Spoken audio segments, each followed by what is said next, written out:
Welcome to Luca is a Billionaire, where the only thing I invest in is your answers. In this video, I will explain how to trade on KuCoin.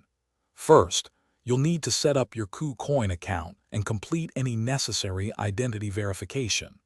Once that's done, deposit your desired cryptocurrency into your main account.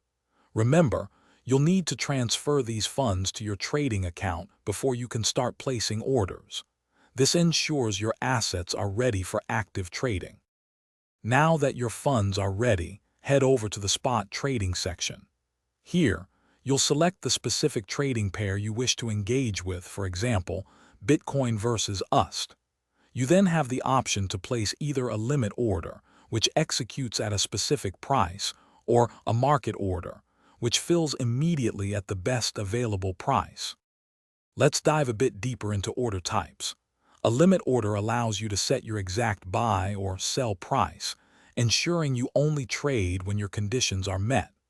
Market orders are for quick execution, buying or selling instantly at the prevailing market rate.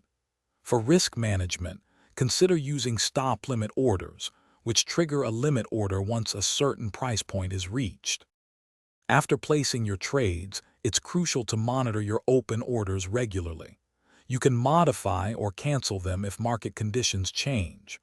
Always review your trade history to learn from past decisions and refine your strategy. And hey, while you're optimizing your trading, remember that life's too short for cheap socks. Check the description for a link to darn tough socks and other great deals. Thanks for watching and please subscribe. It's the best investment you'll ever make.